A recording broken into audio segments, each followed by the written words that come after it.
Hello. It is Thursday, and it's day 2 of 3 days of Alice is Missing in class.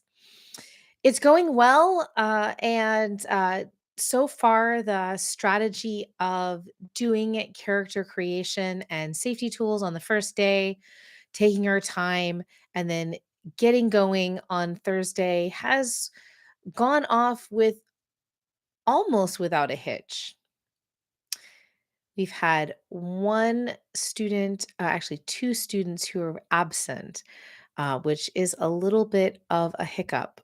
So one table, it was their Charlie character who was out of commission for today.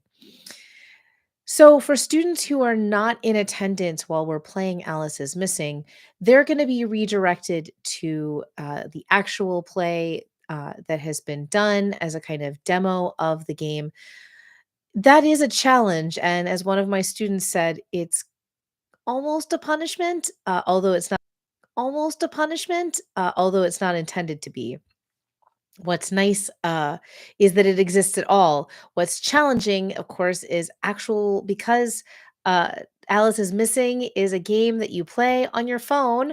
Uh, the way that actual plays are displayed of it is often a set of Zoom windows focused on the players' faces, and then directly below them, a screenshot of kind of their dynamic cell phone. So, the easiest way to watch that actual play, as I tell my students, is to keep laser focused as best you can on one phone because otherwise it's a lot. So it's one of those moments where the friction between what an actual play can do in terms of demonstrating a game and what actually playing the game is, they are actually pretty far apart. And that's one of the things that we're going to talk about on Tuesday. We'll have plenty of time to kind of do both a lot of closing rituals for the game and then move into the debrief. We got an hour done exactly of the game in a 75-minute class because I waited until I knew every student was either here or not. Went over the rules one more time. We had one student who was not here on Tuesday who was able to be here on Thursday. And luckily, they arrived with enough time for us to say, okay, here's the last character cards, make some relationships. The Charlie at that table was able to organize that really nicely. So this is the most like friction that Alice is Missing has ever had in my class. So this is fine. And so really I mean, Alice is Missing so far is going extremely well. It is a game that tends to have a lot of engaged uh, folks on their phones, of course. Some of the interesting distinctions that in retrospect, I should have sorted for. Just so we're clear, so Alice is Missing is basically gets a lot of its forward momentum through the turning over of cards that kind of trigger different kinds of experiences or events in the story of the game at different minute marks. For some people in some games, because there's 3 possible options for basically every minute, one of these intervals, there's a moment where the lights can go out. I probably should have put that in all the decks. Oh well, that's fine.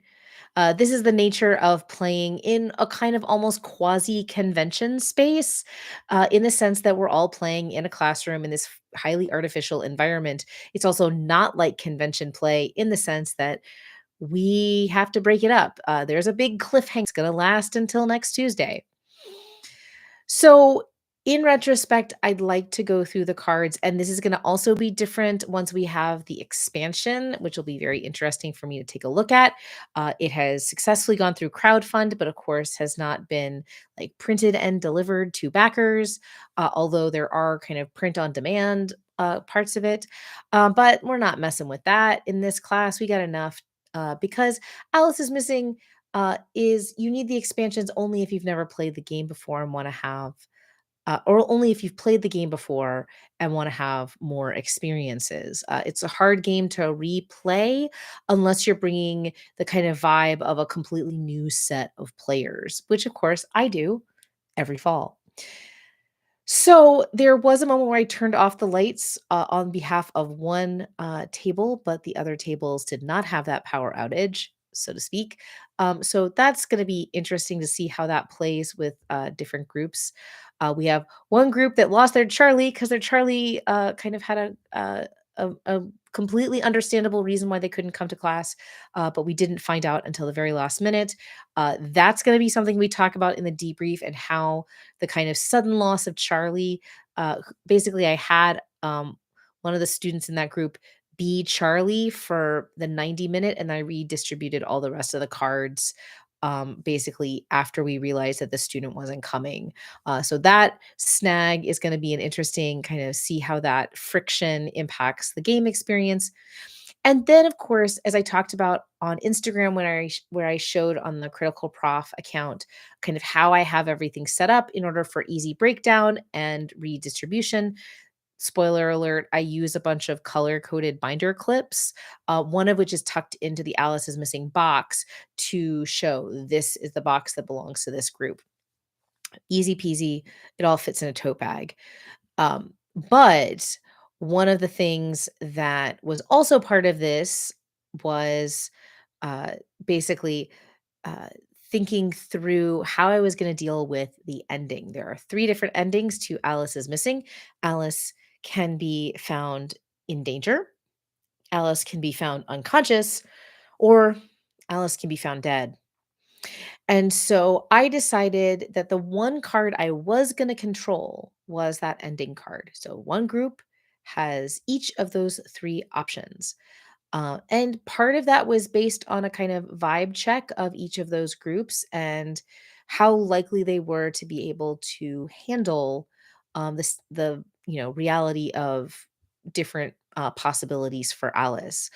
I could be really wrong, but we'll see. And of course, again, we've done an enormous amount of safety tool prep in on Tuesday, and of course, unusually for a college classroom, we are still running this game with an open door policy, which is students can nope out of the rest of this game for any reason and will be asked to return to class on Tuesday to be part of the debrief in community with each other. They can check as long as they check in with me to make it clear that they are leaving so that I can redistribute cards. They don't have to give me a reason. If they want to talk through and process with me outside of the classroom, they can absolutely do that if they wish to. A note that I've never had students get to that point, but you never know. And we build in those safety mechanisms just in case.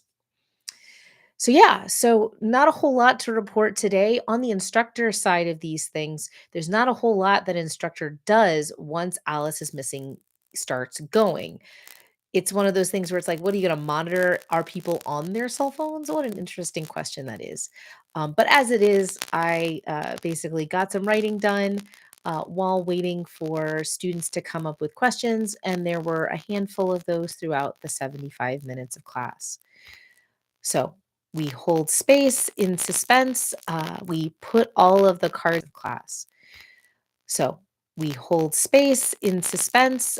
We put all of the cards that have already been used in terms of the span of time back into the bottom of the box, clipped together all of the cards that are still being used onto character sheets for the individual players, and all of the revealed cards are clipped together in the stack so that they're ready to go. Everything else just stacks on each other. It all fits really nicely back into the box. So that's Alice is Missing at this point. We'll talk about on Tuesday how the game went from the game reports from each of the players and each of the groups, share stories, and go through the rituals of changing back everybody's name in the phone, deleting numbers if we need to, as well as um, talking about the most important thing, which was actually a concept that I knew was in Alice's Missing and planted into dialect when we were playing it the week before last, which is what parts of this are you going to take with you and which parts are you going to leave at the table?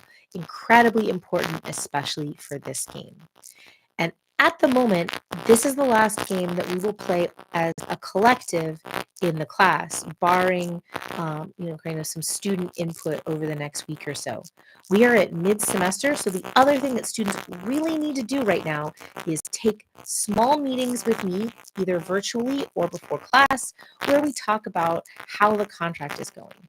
Each student who wishes to achieve mastery of the class in terms of our course contract uh, has to do 5 outside of class tasks. That can be watching actual plays, playing additional games by participating in someone else's game, or with permission, reading academic articles and research and doing reports and that kind of thing. And those things are designed to build to the un-essay. And the un-essay, as its name suggests, is a different way of communicating something that the student has learned across the semester, something that the student has learned across the semester. And so this is the part of the semester where I'm also explaining to students what an un-essay is now that they're really starting to think about it, and coming to it through a question of inquiry. What are you interested in? What are you committed to? These are the same questions that were asked before class. These are the same questions that were asked in the initial "where do you know from" exercise. But now we're concretizing. What shape are you moving towards? So we have everything from students who wish to design games and try out that experience as part of the experience of the class. We have many education majors, and so some of those are going to be experimenting with design of classroom experiences. Basically, figuring out what it is I do and how I do it, usually often for younger ages. And there's lots of resources, TTRPG Kids, as well as many others who are doing that labor who can help them out with lots of resources. This also might include hacking games. So I point them to things like Central Michigan University's work doing peer-reviewed pet games designed for the classroom, like 500-Year-Old Vampire, which is a version of the classic, wonderful journaling, beautiful journaling game, 1,000-Year-Old Vampire by Tim Hutchings, but now in a form that's designed for classroom use, which means it's shorter and has forms that can be played in larger groups, up to something like 30 or 35 players.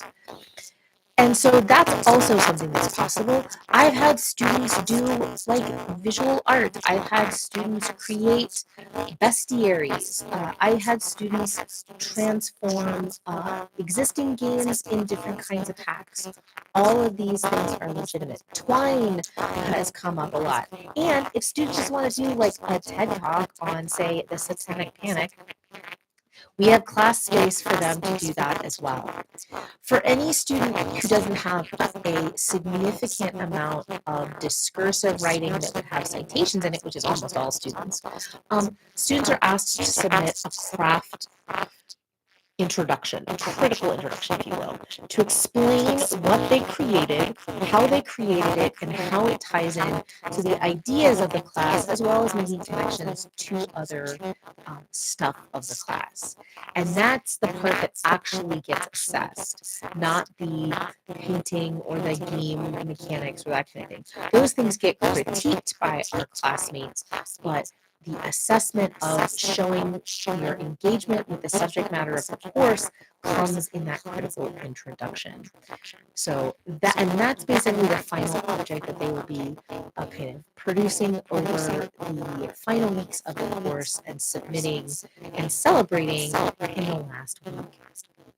So we're also looking forward to all of those things, and of course we are getting ready for our next wave of class visitors.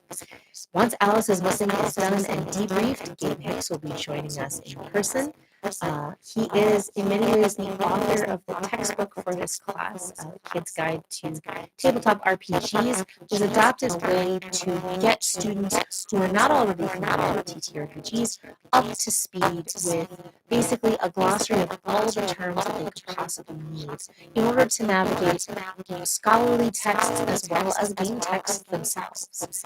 So we'll be talking about his work doing that, his work in various forms of what we might think of as content creation, as a game designer, as a performer, and all of those sorts of things, which is really lovely. We will then be joined virtually by Matt Mercer of Critical Role and lots of other things. This is something that students have requested, and somehow I have achieved for them. And so we are in the middle of having the discussions because some students are really nervous, and there's not a whole lot. While I can only repeat "No Gods, No Masters" ad infinitum, and note that all of our guests bring particular points of view to the space of tabletop, have different kinds of experiences, have different generational experiences, and have different roles in the ecosystem. And that all of them are valuable, and we want to have curiosity about all of them. At a certain point, there's only so much you can say with the glamour of a certain kind of what academics call microcelebrity. Nevertheless, my hope is that what we're going to actually accomplish is an intellectually stimulating discussion that could not be further from any kind of Comic-Con question or even the kind of unhinged stuff that would happen on four-sided dice or Adventuring Academy.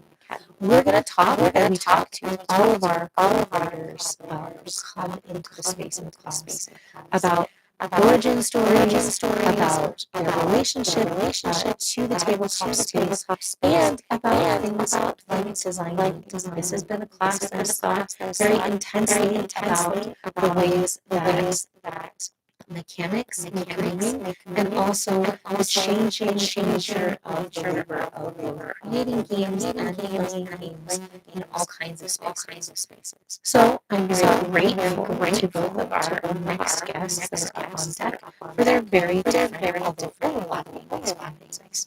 And of course, at the end of the semester, we'll have Taylor Moore, who has still even different ideas about both tabletop and the productions.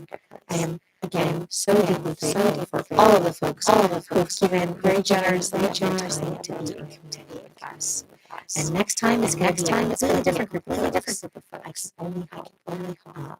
But yeah, so that is the story of how Alice's missing is going and how class is going. As always, feel free to post your questions here or on various socials, and I will more than be more than to satisfy here or on various socials, and I will more than be more than to satisfy questions and curiosities. But until next week, have a good one.